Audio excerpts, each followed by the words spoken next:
Subscribe to my channel and press the bell icon and never miss a video from me. Jai Hind.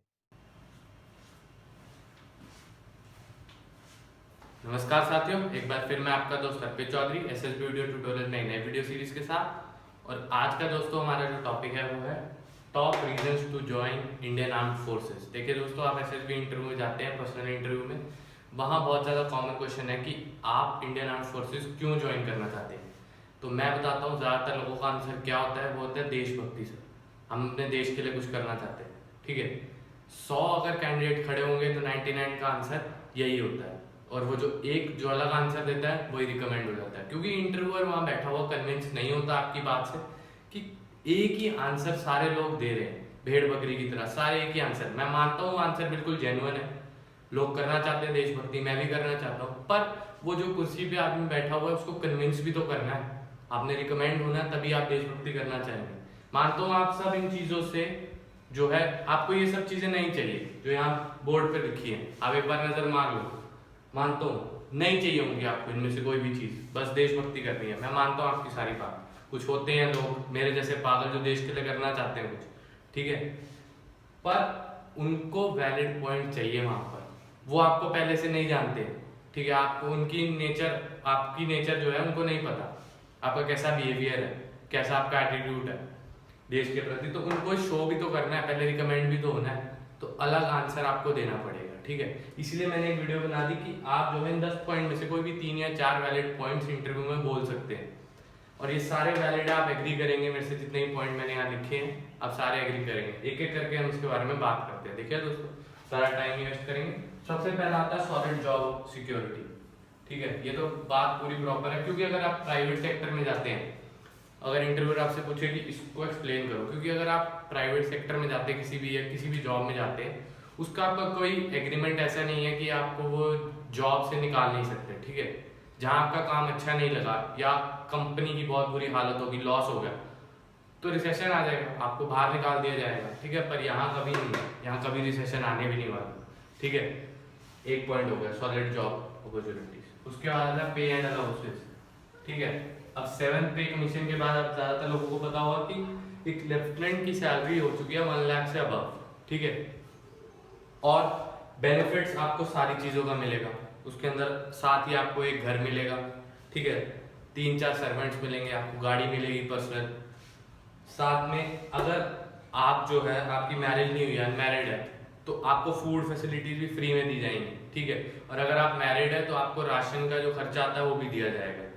तो जो ये आपकी पे है पूरी 1 लाख से अबव जो रहेगी, डीए और डीए मिला के, ठीक है, तो वो आपका सिर्फ प्रॉफिट है।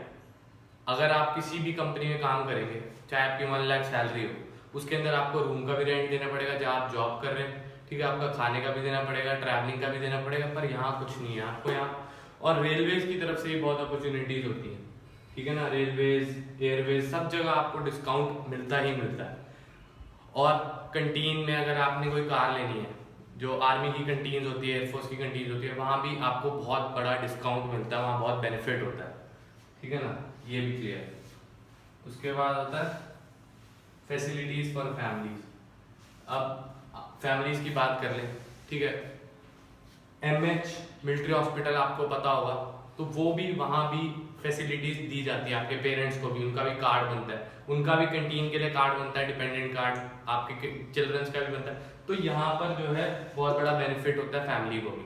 सारी जो आर्मी बैकग्राउंड से बिलोंग करते हैं वो चीज़ ये समझ पाते होंगे कि काफ़ी ज़्यादा बेनिफिट्स उनकी फैमिलीज को मिलते हैं। अब फॉरेन असाइनमेंट्स जो होती हैं, जैसे इंडियन नेवी हर साल 7 लोगों को भेजती है यूएस से। बहुत कम लोगों को ये बात पता है। ठीक है, यूएस मरीन कॉलेज में भेजती है हर बार 7 लोगों को। वहां पर एक ऑर्गेनाइजेशन टाइप मीटिंग होती है, उसमें 7 कैंडिडेट्स और ऑफिसर्स हर बार जाते हैं। तो ऐसा मत सोचिए कि फॉरेन अपॉर्चुनिटीज नहीं है, जो आर्मी ऑफिसर है वो सिर्फ इंडिया में काम नहीं करते हैं, बाहर भी फॉरेन की असाइनमेंट्स होती है। ठीक है, साथ में मिलिट्री ऑपरेशंस भी होते हैं, जैसे अब अफगानिस्तान के साथ था हमारा इंडिया का, तो वहाँ तो ये चीज़ें चलती रहती है। ऐसा नहीं है कि एक ही कंट्री में बैठकर हमें काम करना पड़ता है। अगर आप हायर एजुकेशन की बात करें तो कोई भी ऐसी जॉब नहीं होगी जिसके अंदर आपको पे भी वो देंगे, ठीक है, आपकी पढ़ाई का खर्चा भी वो उठाएंगे। ऐसी कोई जॉब नहीं होगी सिवाय आर्म फोर्सेस के अलावा, ठीक है। आप जो अपनी एमटेक भी है नेवी में, अगर आप नेवी ज्वाइन करते हैं उसके अंदर एमटेक आप आईआईटी से परस्यू कर सकते हैं। उनकी रिजर्व सीट्स होती है डिफेंस फोर्सेज वालों के लिए। तो आप अपनी एमटेक आईआईटी से, आप सोच सकते हैं आईआईटी में एडमिशन लेना काफ़ी ज़्यादा डिफिकल्ट है, तो आप वहाँ से भी परस्यू कर सकते हैं अपनी इंजीनियरिंग, एमटेक मास्टर्स कंटिन्यू कर सकते हैं, वो भी फ्री ऑफ कॉस्ट। साथ में आपको पे भी मिलती रहेगी अपनी एज ए लेफ्टिनेंट अगर आप ज्वाइन करेंगे। उसके बाद सबसे बड़ी चीज़ आती है रिस्पेक्ट, जिसके लिए ज़्यादातर यहाँ तो 3 टिक्स लगने चाहिए। ज़्यादातर लोग जो इस चीज़ के लिए मरते हैं कि इज्जत है सबसे ज़्यादा। कोई ऐसी जॉब नहीं है जिसके अंदर इतनी इज्जत है आर्म फोर्सेस के अलावा, ठीक है। तो रिस्पेक्ट, इसके लिए अगर आप समझदार हैं, इसके लिए लोग क्या क्या कर देते हैं, तो सीधा चलते हैं फिजिकल फिटनेस की तरफ, ठीक है। फिजिकल फिट तो सारे ही होते हैं आर्म फोर्सेज में जितने भी हैं, ठीक है। चाहे आप सिपाही ज्वाइन कर लें, चाहे लेफ्टिनेंट ज्वाइन कर लें, सारे ज़्यादातर फिजिकल फिट होते हैं। एज के साथ एज फैक्टर आ जाता है तो थोड़ी बहुत फिजिकल फिटनेस जो है निगलेक्ट हो जाती है। वरना अपने टाइम में अगर आप बड़े बड़े ऑफिसर्स को देखें, अपने टाइम की उनकी अगर पिक्स देखेंगे, आप पिक्चर्स वगैरह देखेंगे, तो उस समय वो बिल्कुल फिट रहते हैं। तो ऐसा मत अपने माइंड में बनाइए, ऐसी इमेज मत बनाइए कि यार उसका ऐसे पेट निकला हुआ है आर्मी ऑफिसर्स का। तो उनकी एज फैक्टर बहुत ज़्यादा हो जाता है जिसकी वजह से ये चीज़ें हो जाती हैं, ठीक है।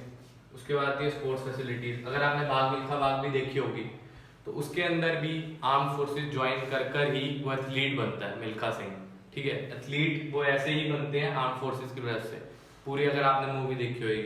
और चाहे वेट लिफ्टिंग टूर्नामेंट्स हो, चाहे बॉडी बिल्डिंग टूर्नामेंट्स हो, वहां पर भी आर्म फोर्सेज के काफी सारे पार्टिसिपेंट्स होते हैं, क्योंकि प्रॉपर गाइडेंस इनको मिलती है वहां पर, पूरी छूट वहां पर मिलती है। ऐसी कोई जॉब नहीं होगी जो आपको कहती होगी यार आप स्पोर्ट्स में पार्टिसिपेट कर लो, पैसे हम आपको देते रहेंगे, ठीक है, आप काम मत करो, सिवाय आर्म फोर्सेज के, ठीक है। चाहे आप रनिंग एथलीट हो, चाहे बॉडी बिल्डर हो, चाहे स्विमर हो, कोई भी गेम खेलो, ठीक है। उसके बाद रिटायरमेंट ऑप्शन,